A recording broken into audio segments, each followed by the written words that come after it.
In this tutorial, what we're going to do is take a look at some really basic CSS and how we can use that to draw simple shapes onto a web page. So what I've done here first of all is I've opened up a new Sublime text document, or Notepad would work as well, and inside that I've just written a little bit of HTML here just to get me started. Okay, so let's just talk about what we've got in here and what we're going to try and achieve. Well, what I've got here at the moment is the usual tags. So I've started with HTML, and at the bottom of the page I've closed HTML, so the web browser knows to expect a web page. I've then got a head tag after that, and I've closed that down just here, and there's a couple of different things in there. So one of the things in my head tag is the title for my page, so that when I look at it in the little tabs that appear at the top of the browser, it'll say CSS page. I'm done talking about that. And then what I've got is something you perhaps aren't too familiar with, which is this style tag, a closed style tag here. So inside these I can create things called CSS rules, which will teach the computer or teach the web browser how to draw specific shapes. So I'm not asking it to draw them, I'm simply saying that in future, if I ever ask you for a top box, this idea I've created, if I ask you for a top box, then what I'm asking for is a box which is 800 pixels tall, 300 pixels wide, and it's got a background colour which is a little bit green, and the colour scheme I think needs to be dealt with separately, but for now just use the ones that I use in here or research how to do that. When you write a CSS rule, there's a couple of really important things that people do which stops them from working. The first one is that when you come up with a new word that doesn't exist in HTML, so body, HTML, style, background color, all those exist in HTML, but top box, that's the thing I've dreamt up. So I have to put a hash symbol, you see that just there, that's what you get when you hold down the shift key and push the hash symbol. It comes up a little bit like that there, look, okay, so there's the hash symbol. So you need one of those at the start before you put the name of your CSS rule. The other thing is to indicate to where it starts, you need to use some of these curly brackets. You can see there's one there, and at the end, once you've finished, you need to put another curly bracket on down here like this. What I suggest you do when you write your CSS rules is, until you get used to doing it, I'd get into the habit that in future, whenever I ask you to make one, that you write this bit out first, and then you write this, and then you fill in the bits in the middle afterwards. Because one of the most common mistakes I see when I go around and talk to people is they leave these off. So after that comes the individual sort of details, the properties, if you like, of our rule. And so this one here is the height. And again, there's just a couple of important points to note to ensure it's going to work. One, you need to put a colon after the name of the property that you'd like to change, like height and width. And the second one, again, this is the second most common cause of problems, is making sure that you put these little semicolons. Okay, a semicolon is what you get when you don't hold the shift key when you type a colon. There's semicolons on the end of each line of CSS, so you make sure you put in those as well. So after the style tags, I've then got the body, I've got welcome to my page, I shut down the body and I close the page. So let's take a look at how that looks in a web browser right now. So I'm going to save that, and what I've got here is I've got a My Computer window that's open. Here's some other documents I've been working on, and I'm going to double click on this and open up in a web browser. And I've sort of half split my screens here so I can see everything. So CSS page, there's my title, there's the words welcome to my page from here, there they are, and but no sign of this top box yet. So to actually draw this top box, what I need to do is to use something called a div, which will tell the computer that I'd like to draw one of these top boxes. And so let's do that. I'm going to draw it underneath welcome to my page. So let's type in a div tag. Then I've got to tell it which of the divs, because I can have 100 different styles in there. So the ID for the one that I want is top box, like that.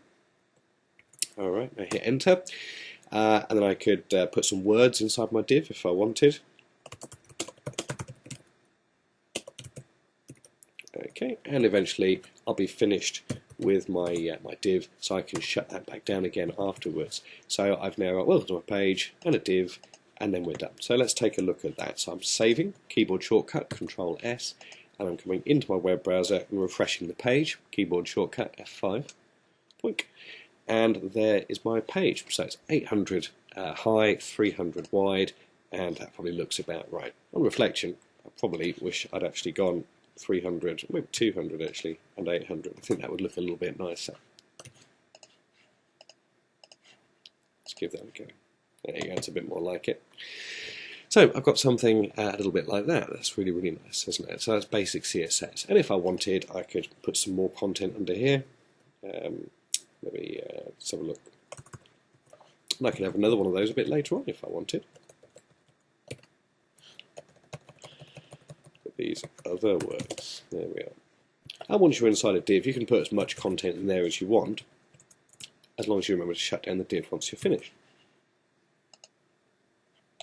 Okay, and so you can see there's the div, there's the word hi, that's not inside a div, so that just sits on the back of the page, and I've got this whole look at these other words thing down here a little bit like that. So that's the most basic way to start to use the divs.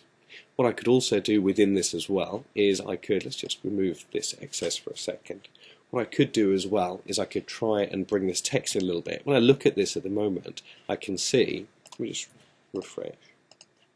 There we are. When I look at this at the moment, I look at it really closely. The word look is touching the very, very left-hand edge, isn't it, of the page. Just here, can you see that? And it's kind of drawing the font in the toppest, leftist hand corner as well. So it's a little bit squidged in.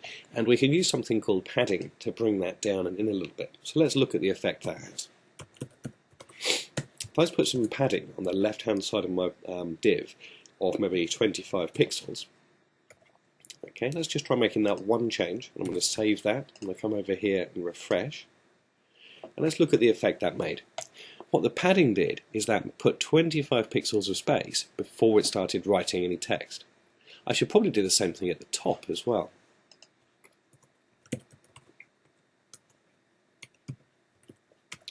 And you'll notice I'm putting those semicolons on the end each time. Let's save that and take a look. There we go, that's a little bit nicer. Something you perhaps didn't notice straight away though that's really important, and this becomes relevant later on, is that while I've said the main height of my div and the width of the div are 800 and 200, as soon as I add on the extra padding just here as well, it actually adds that much width to the box and it adds that much height to it. So what I'm going to do is I'm just going to temporarily take this 25 here, I'm going to set this to 50 just for a moment, and I'm saving this now, Control S, and I'm coming over here. When I hit refresh, what I want you to do is just take a look here on the page, okay? Just look at this, ready? So, again, what's happening is that extra padding's being put on, but it increases the overall height. Now, at the moment, with what we're doing with these single divs, that's not really important, but a little bit later on, we might find that becomes significant. So I'm going to show you one last thing before we stop as well. We're doing well today. This div that I've drawn is being drawn on the far left margin of the page. Okay, it's been drawn on the far left margin of the page. And if welcome to my page wasn't there, let's just take that out for a second. Just going to refresh the page. It'd also be getting drawn up in the top left as well. I can move divs down and into the page a little bit by changing the margin. Let's look at that. So I'm going to start by doing a margin at the top. So I'm going to add a bit of a margin. Again, see if you can work out what's happening here. I'm going to use 50 pixels just to make it clear. Let's look at the effect that's had. And then let's look at what happens if I do margin from the left.